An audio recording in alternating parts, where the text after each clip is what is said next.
Hello friends, welcome to nursing study. आज की video में हम बात करेंगे drug of choice for nervous system. तो अगर नर्वस सिस्टम से रिलेटेड डिजीज़ कंडीशन है तो वहाँ पर हम कौन कौन सी जो है ड्रग्स दे सकते हैं, मेडिसिन दे सकते हैं। तो नर्वस सिस्टम से रिलेटेड सभी जो ड्रग्स आती हैं वो सभी हम इस वीडियो में डिस्कस करने वाले हैं। तो नर्वस सिस्टम से रिलेटेड डिजीज़ कौन कौन सी हो सकती है, जैसे कि सीज़र है, क्लोनिक सीज़र है, ठीक है, फोबिया है पेशेंट को, एपिलेप्सी है, या फिर अल्जाइमर है, पार्किंसन डिज़ीज़ है, ओसीडी डिज़ीज़ कंडीशन है। तो ये सारी हमारी नर्वस सिस्टम से रिलेटेड डिज़ीज़ होती हैं। तो क्या क्या इसमें हम ड्रग ऑफ चॉइस जो है वो दे सकते हैं। फर्स्ट आता है इसमें drug of choice for the general absent seizure. ठीक है, अगर पेशेंट को जनरल एब्सेंट सीज़र्स हो रहे हैं तो हम पेशेंट को इथोजुक्सिमाइड और सोडियम वैल्पोरेट जो है वो प्रेस्क्राइब करते हैं डॉक्टर। देन आता है drug of choice for absence seizure. ठीक है, अगर एब्सेंस सीज़र हो रहे हैं तो वैल्पोरेट हम पेशेंट को दे सकते हैं। नेक्स्ट आता है इसमें drug of choice for absence seizure in children. अगर चिल्ड्रन में एब्सेंस सीज़र्स जो हैं वो हो रहे हैं तो हम इथोजुक्सिमाइड जो है वो हम चिल्ड्रंस को दे सकते हैं। Drug of choice for the myoclonic seizure in man. अगर माइकोलिक सीज़र मेंस में, पुरुषों में माइकोलिक सीज़र्स हो रहे हैं तो सोडियम वैल्पोरेट हम देंगे उनको। और अगर महिलाओं में सेम कंडीशन हो रही है, माइकोलिक सीज़र इन वुमेन में हो रहा है, महिलाओं में हो रहा है, तो हम लेमोट्रिजिन जो है वो महिलाओं को देंगे। देन आता है इसमें drug of choice for the focal seizure. अगर फोकल सीज़र्स हो रही हैं तो हम लेमोट्रिजिन पेशेंट को दे सकते हैं। देन आता है इसमें drug of choice for the general tonic clonic seizure. अगर पेशेंट को टॉनिक क्लॉनिक सीज़र होते हैं हो रहे हैं, यानी कि एक ड्यूरेशन होती है टॉनिक क्लॉनिक दोनों में ही, यानी कि एक टाइम के बाद जो है बार बार सीज़र होते हैं। तो अगर पेशेंट को टॉनिक क्लॉनिक सीज़र हो रहे हैं तो उनको हम लेमोट्रिजिन जो है वो दे सकते हैं। देन आता है drug of choice for the tonic clonic seizure. इसके बाद आता है इसमें टॉनिक क्लॉनिक सीज़र में जो है सोडियम वैल्पोरेट हम पेशेंट को देंगे। देन इसके बाद आता है हमारा drug of choice for the infant scissor.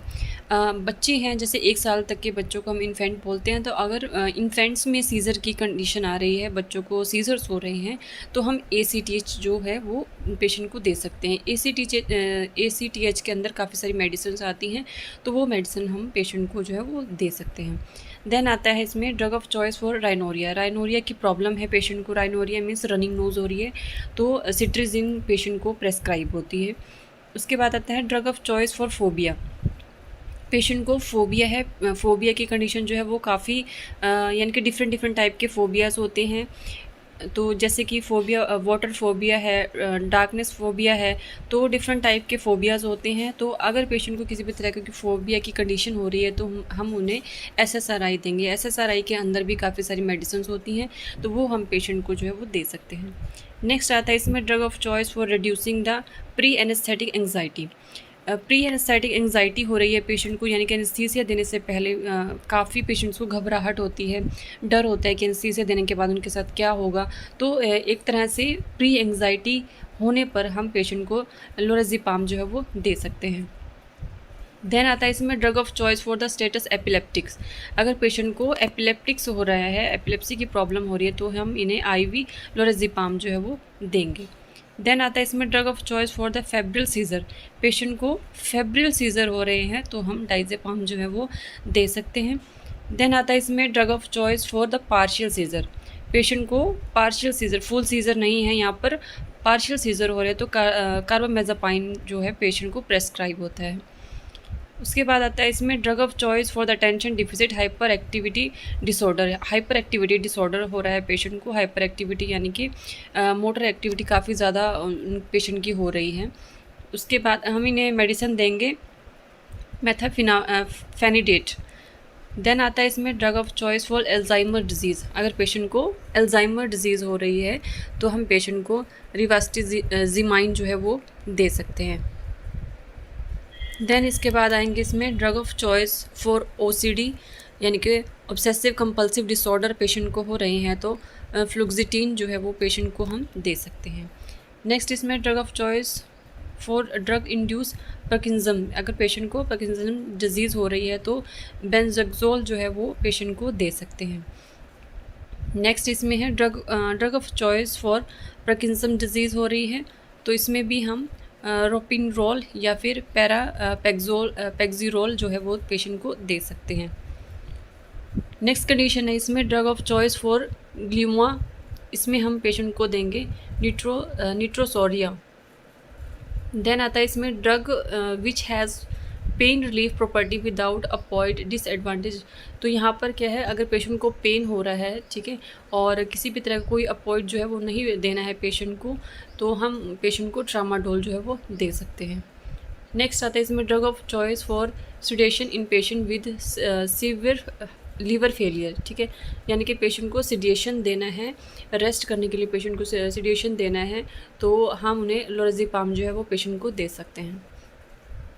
Next आते हैं इसमें drug of choice for maintenance treatment for the general anxiety disorder, patient को जो है जनरल ट्रीटमेंट देना है, ठीक है, एंग्जाइटी डिसऑर्डर को कम करना है, तो हम उन्हें बिसिप्रोन जो है वो दे सकते हैं।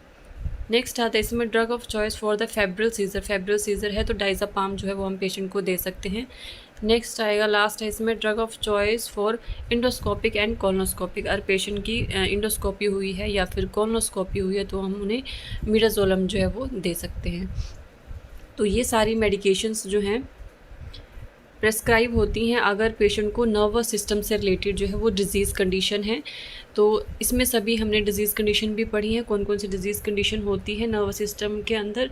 सीजर्स हैं, ठीक है, क्रोनिक सीज़र इसमें आएंगे, इन्फेंट को है, चिल्ड्रन को है, फोबिया की कंडीशन है, एपिलेप्टिक की कंडीशन है, अल्जाइमर है, ओसीडी की, पार्किंसन डिजीज़ की, ठीक है। तो ये सारी क्या है हमारी नर्वस सिस्टम की डिजीज़ कंडीशन है और इससे रिलेटेड क्या क्या मेडिसिन जो है वो दी जाती है, तो ये सभी हमने इसमें डिस्कस किया है। तो आज की वीडियो में इतना ही। अगर वीडियो अच्छी लगी हो और आपके लिए यूज़फुल रही हो तो इसे लाइक ज़रूर कीजिएगा और चैनल को सब्सक्राइब कर लीजिए अगर आपने अभी तक नहीं किया, ताकि आने वाली वीडियोस में आपको और भी अच्छी इन्फॉर्मेटिव वीडियोस मिल सके। तो आज की वीडियो में इतना ही। Thank you for watching.